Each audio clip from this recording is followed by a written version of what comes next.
বাংলাদেশের পররাষ্ট্রনীতি কোনো দেশ বা কারো দ্বারা প্রভাবিত নয় বলে মন্তব্য করেছেন প্রধানমন্ত্রীর পররাষ্ট্র উপদেষ্টা হুমায়ুন কবির।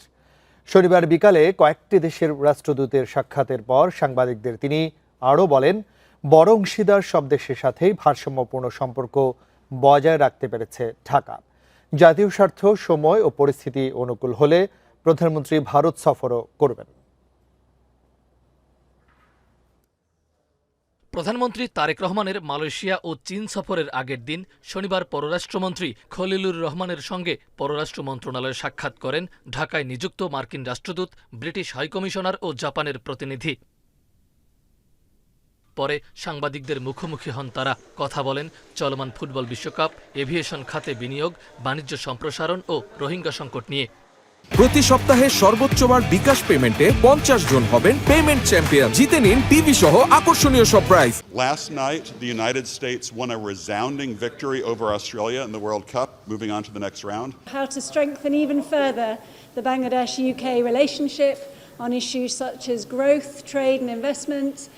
প্রধানমন্ত্রী তারেক রহমানের প্রথম বিদেশ সফরের আগ মুহূর্তে পশ্চিমা কূটনীতিকদের দেখা করাকে নিয়মিত সাক্ষাৎকার হিসেবে বর্ণনা করেন পররাষ্ট্র বিষয়ক উপদেষ্টা হুমায়ুন কবির। বলেন, সরকার প্রধানের সফর ঠিক করা হচ্ছে সংশ্লিষ্ট দেশের সাথে দ্বিপাক্ষিক বোঝাপড়ার ভিত্তিতে। এখানে কোনো দেশ বা গোষ্ঠীর প্রভাব নেই।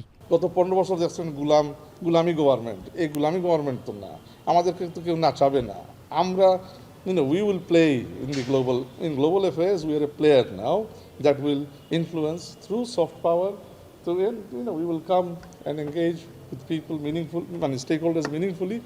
আমাদের ন্যাশনাল ইন্টারেস্টের ভিত্তিতে পাচার হওয়া অর্থ পুনরুদ্ধার তার সরকারের সর্বোচ্চ অগ্রাধিকারগুলোর একটি বলে জানান প্রধানমন্ত্রীর পররাষ্ট্র বিষয়ক উপদেষ্টা। পাচার হওয়া টাকা asset recovery is top priority of our government. এটা ইউকেতে পাচার হোক, আর মিডল ইস্টে হোক, আর সাউথ ইস্ট এশিয়ার যে কোনো জায়গায় হোক, সেন্ট্রাল এশিয়াতে হোক, যেখানে আমরা ট্র্যাক অ্যান্ড ট্রেস করতে পারবো, we will try and get and retain the money. আসছে বিজয় দিবসে হজরত শাহজালাল আন্তর্জাতিক বিমানবন্দরের 3rd টার্মিনাল উদ্বোধন করতে চায় সরকার। এজন্য জাপানের 2 কোম্পানি সুমিটোমা ও নিপ্পন কোয়ে যাতে দ্রুত কাজ করে সেজন্য রাষ্ট্রদূতের সহায়তা চেয়েছেন বেসামরিক বিমান পরিবহন ও পর্যটন প্রতিমন্ত্রী রাশিদুজ্জামান মিল্লাত। কাজটা শুরু করতে পারি নিপ্পন কোয়েকে দিয়ে। মাহফুজার রহমান মিলন, ইন্ডিপেন্ডেন্ট নিউজ, ঢাকা।